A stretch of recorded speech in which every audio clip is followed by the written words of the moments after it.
ഇപ്പോൾ ഉദയനിധി സ്റ്റാലിൻ ചെന്നൈ വിമാനത്താവളത്തിൽ നിന്ന് പുറത്തേക്കിറങ്ങുകയാണ്.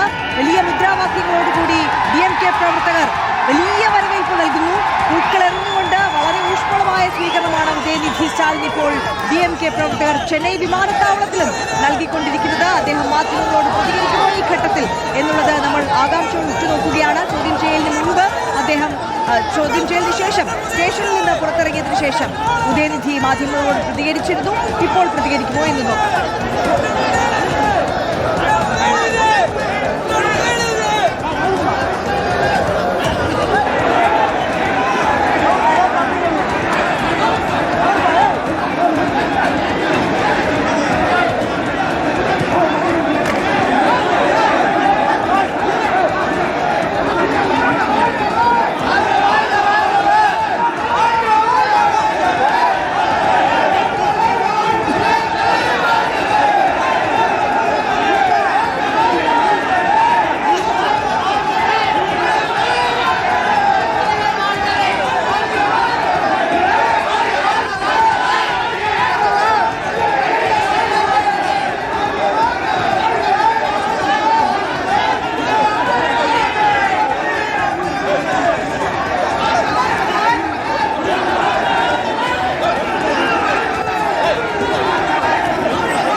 പിന്തുണ നൽകിക്കൊണ്ട് അവിടെ എത്തിയിട്ടുണ്ട്. പുഷ്പവൃഷ്ടിയും മുദ്രാവാക്യം വിളികളുമായി അവർ വലിയ ഊഷ്മളമായ വരവേൽപ്പ് ഉദയനിധിക്ക് നൽകിക്കൊണ്ടിരിക്കുകയാണ്. തത്സമയ കാഴ്ചകളാണ്, ചെന്നൈ വിമാനത്താവളത്തിൽ നിന്നുള്ള തത്സമയ കാഴ്ചകളാണ് പ്രേക്ഷകർ കാണുന്നത്. ചെന്നൈ വിമാനത്താവളത്തിൽ നിന്ന് MG പ്രതീക്ഷയോട് നമുക്കൊപ്പം തത്സമയം ചേരുകയാണ്. പ്രതീക്ഷ വലിയ ആവേശത്തോടുകൂടി സ്വീകരിക്കുകയാണ് തങ്ങളുടെ നേതാവിനെ DMK പ്രവർത്തകർ. ആര്യ, തീർച്ചയായും വലിയ ആവേശം, പ്രവർത്തകരുടെ ആവേശം അണപൊട്ടുകയാണ്. ഈ ചെന്നൈ വിമാനത്താവളത്തിൽ ഉദയനിധി സ്റ്റാലിൻ വന്നെത്തിയപ്പോൾ തന്നെ പ്രവർത്തകരുടെ വലിയ ആവേശം ഈ നേതാക്കൾക്കും പോലീസുകാർക്കും നിയന്ത്രിക്കാൻ കഴിയാത്ത തരത്തിലുള്ള വലിയ ഒരു ആവേശമാണ് ഇവിടെ ഉണ്ടായിട്ടുള്ളത്. ഒപ്പം TVKക്കെതിരെ മുദ്രാവാക്യം വിളിച്ച് ഉദയനിധി സ്റ്റാലിനെ പിന്തുണച്ചുകൊണ്ടുമാണ് ഇപ്പോൾ ഈ ചെന്നൈ വിമാനത്താവളത്തിൽ ഉദയനിധി സ്റ്റാലിനെ സ്വീകരിക്കുന്നത്.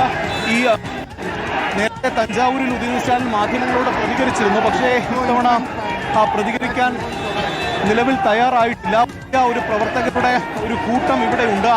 അതുകൊണ്ട് തന്നെ പോലീസിനുൾപ്പെടെ നിയന്ത്രിക്കാൻ കഴിയുന്നില്ല. അദ്ദേഹത്തിന് വിമാനത്താവളത്തിൽ നിന്ന് പുറത്തേക്ക്, ഈ പ്രധാന എൻട്രൻസിൽ നിന്ന് പുറത്തേക്ക് പോകാനും ഇതുവരെയും കഴിഞ്ഞിട്ടില്ല. അത്രയും വലിയ ഒരു തിരക്കാണ്. മുതിർന്ന പ്രവർത്തകർ ഉൾപ്പെടെ ഈ അണികളെ നിയന്ത്രിക്കാനുള്ള ശ്രമം നടത്തുന്നുണ്ട്. പക്ഷേ അതിന് കഴിയുന്നില്ല. വലിയ ഒരു ആവേശം പ്രവർത്തകരുടെ ഭാഗത്ത് ഇപ്പോഴും ഉണ്ട്. എന്തായാലും വലിയ രാഷ്ട്രീയ നാടകങ്ങൾക്കൊടുവിലാണ് ഉദയനിധി സ്റ്റാലിൻ തിരികെ ചെന്നൈയിലെത്തിയത്. നേരത്തെ ചെന്നൈയിൽ നിന്നാണ് ഉദയനിധി സ്റ്റാലിനെ അറസ്റ്റ് ചെയ്ത് തഞ്ചാവൂരിലേക്ക് കൊണ്ടുപോയത്. അറസ്റ്റ് ചെയ്ത് പോകും വഴിയൊക്കെ തന്നെ ഇതുവരെ കാണാത്ത നാടകീയതകളും ട്വിസ്റ്റുകളുമായിരുന്നു ഇതിൽ ഉണ്ടായിരുന്നത്. പോലീസിൻ്റേത് പ്രതികാര നടപടിയാണ്, സംസ്ഥാന സർക്കാരിൻ്റേത് പ്രതികാര നടപടിയാണ്. ഇപ്പോൾ പ്രവർത്തകരെ അഭിസംബോധന ചെയ്യുകയാണ്.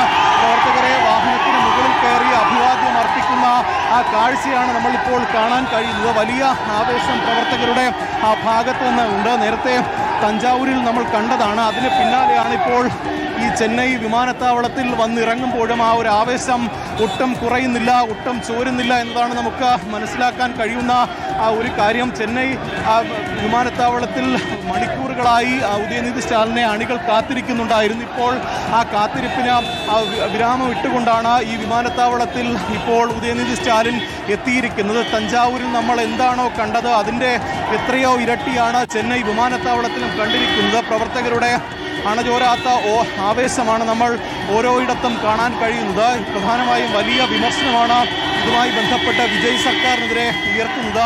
അണികളൊക്കെ തന്നെ വിജയ് സർക്കാരിനെ വിമർശിച്ചുകൊണ്ട് രംഗത്ത് വന്ന കാഴ്ചകളാണ് നമ്മൾ കണ്ടത്. എന്തായാലും ഈ നടപടിയെ രാഷ്ട്രീയമായി തന്നെ നേരിടും എന്നതാണ് ഇതിനോടകം തന്നെ നേതാക്കൾ പറഞ്ഞിരിക്കുന്ന ഒരു കാര്യം. നാളെ നിയമസഭാ സമ്മേളനം നടക്കാനിരിക്കുകയാണ്. അതിൻ്റെ തലേ ദിവസം ഒരു അറസ്റ്റ് പോലീസിൻ്റെ ഭാഗത്തുനിന്ന് ഉണ്ടാകുന്നത്.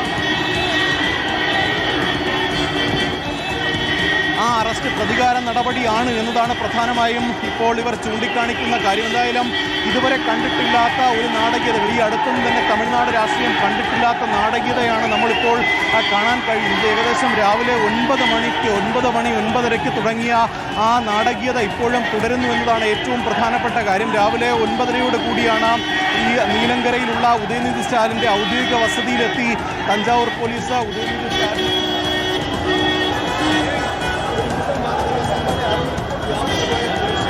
DMK ആഹ്വാനം ചെയ്തത്. സംസ്ഥാന വ്യാപകമായി വലിയ പ്രതിഷേധം പല ഭാഗങ്ങളിലും ഉണ്ടായിരുന്നു. ഉദയനിധി സ്റ്റാലിനെ തഞ്ചാവൂരിലേക്ക് കൊണ്ടുപോകും വഴി ആ വാഹനം തടഞ്ഞുള്ള പ്രതിഷേധങ്ങൾ കണ്ടതാണ്. പിന്നീട് ഈ സിംഗപ്പട്ടി പോലീസ് സ്റ്റേഷനിൽ ഉദയനിധി സ്റ്റാലിനെ എത്തിക്കുമ്പോൾ അവിടെയും പ്രതിഷേധം കണ്ടു. ആദ്യഘട്ടത്തിൽ ആ പോലീസ് സ്റ്റേഷനിൽ കയറാൻ അല്ലെങ്കിൽ ആ ചോദ്യം ചെയ്യലിന് സഹകരിക്കാൻ ഉദയനിധി സ്റ്റാലിൻ തയ്യാറായിരുന്നില്ല. പിന്നീട് ആ പോലീസുമായി സംസാരിച്ച് പോലീസ് ഇടപെട്ടാണ് ചോദ്യം ചെയ്യൽ നടന്നത്. ഏകദേശം 1 മണിക്കൂറോളം ആ പോലീസ് സ്റ്റേഷനിൽ ഉദയനിധി സ്റ്റാലിനെ ചോദ്യം ചെയ്തു. അതിനുശേഷം ചോദ്യം ചെയ്യൽ പൂർത്തിയാക്കി, നടപടിക്രമങ്ങൾ പൂർത്തിയാക്കി ഉദയനിധി സ്റ്റാലിനെ വിട്ടയക്കുകയായിരുന്നു. അവിടെ നിന്ന് ഉദയനിധി സ്റ്റാലിൻ മാധ്യമങ്ങളോട് പറഞ്ഞത് താൻ ഒരു തെറ്റും ചെയ്തിട്ടില്ല, തൻ്റെ നിലപാടുകളിൽ ഉറച്ചു നിൽക്കുന്നു, താൻ ഒരു ദ്വയാർത്ഥ പ്രയോഗവും നടത്തിയിട്ടില്ല, സ്ത്രീകളോട് തനിക്ക് ആദരവാണ്, മാത്രമല്ല ഈ അറസ്റ്റ് തന്നെ ഭയപ്പെടുത്താനാണ്, തന്നെ ഭയപ്പെടുത്താൻ നോക്കണ്ട എന്നുള്ള മറുപടിയാണ് TVK സർക്കാരിന്, വിജയ് സർക്കാരിന് ഉദയനിധി സ്റ്റാലിൻ നൽകിയിട്ടുള്ളത്. അതിൻ്റെ ബാക്കി ഈ കാണുന്ന പ്രതിഷേധങ്ങളുടെ ഒരു ബാക്കി പത്രം നാളെ തമിഴ്നാട് നിയമസഭയിൽ കാണാൻ കഴിയുമെന്നതാണ് ഏറ്റവും പ്രധാനപ്പെട്ട കാര്യം. കാരണം വിജയ് സർക്കാരിൻ്റെ ആദ്യ സമ്പൂർണ്ണ ബഡ്ജറ്റ് സമ്മേളനം നാളെ ആരംഭിക്കാനിരിക്കുകയാണ്. ബഡ്ജറ്റ് സമ്മേളനം പ്രതിപക്ഷം തടസ്സപ്പെടുത്തുമെന്നതാണ് നമുക്ക് ഈ ഘട്ടത്തിൽ മനസ്സിലാക്കാൻ കഴിയുന്നത്. കാരണം അത്രത്തോളം ഒരു പ്രതിഷേധം അണികളുടെ ഭാഗത്തു നിന്നുണ്ട്. അതിനപ്പുറം DMKയുടെ മുതിർന്ന നേതാക്കൾ ഉൾപ്പെടെ വലിയ കുറ്റപ്പെടുത്തലുകളാണ് ഈ അറസ്റ്റുമായി ബന്ധപ്പെട്ട് നടത്തിയിട്ടുള്ളത്. അതുകൊണ്ട് തന്നെ ഈ നിയമസഭാ സമ്മേളനം സംഘർഷഭരിതമാകാനുള്ള എല്ലാ സാധ്യതയുമാണ് പ്രധാനമായും കാണാൻ കഴിയുന്നത്. എന്തായാലും പ്രവർത്തകരുടെ അണപൊട്ടിയ ഒരു ആവേശം ഈ ചെന്നൈ വിമാനത്താവളത്തിൽ കണ്ടു. ഇപ്പോൾ ഏറെ പണിപ്പെട്ട് പ്രവർത്തകരെ ഒക്കെ തന്നെ മാറ്റിക്കൊണ്ട് ഉദയനിധി സ്റ്റാലിൻ ഇവിടെ നിന്ന് മടങ്ങിയിട്ടുണ്ട്. നേരെ നീലങ്കരയിലെ വീട്ടിലേക്കാണ് ഉദയനിധി സ്റ്റാലിൻ പോവുക. അവിടെ നിന്ന് നാളെ ബഡ്ജറ്റ് സമ്മേളനത്തിൽ ഉദയനിധി സ്റ്റാലിൻ പങ്കെടുക്കും. ആര്യ, MJ പ്രതീഷാണ് ചെന്നൈ വിമാനത്താവളത്തിൽ നിന്നുള്ള തത്സമയ കാഴ്ചകളും വിവരങ്ങളും നമ്മളോട് പങ്കുവെച്ചുകൊണ്ടിരിക്കുന്നത്. ചെന്നൈ വിമാനത്താവളത്തിൽ വന്നിറങ്ങിയ ഉദയനിധി സ്റ്റാലിൻ DMK പ്രവർത്തകരുടെ വലിയ സ്വീകരണം ഏറ്റുവാങ്ങിയ ശേഷം അവരെ അഭിവാദ്യം ചെയ്തതിനു ശേഷം വസതിയിലേക്ക് മടങ്ങിയിരിക്കുകയാണ്. നാളെ ബഡ്ജറ്റ് സമ്മേളനത്തിൽ ഉദയനിധി പങ്കെടുക്കുന്നുണ്ട്. സഭയ്ക്കുള്ളിലും വലിയ പ്രതിഷേധങ്ങൾക്ക്, നാടകീയ രംഗങ്ങൾക്ക് തന്നെയാകും സാക്ഷിയാകാൻ പോകുന്നത് എന്നതിൽ തർക്കമില്ല.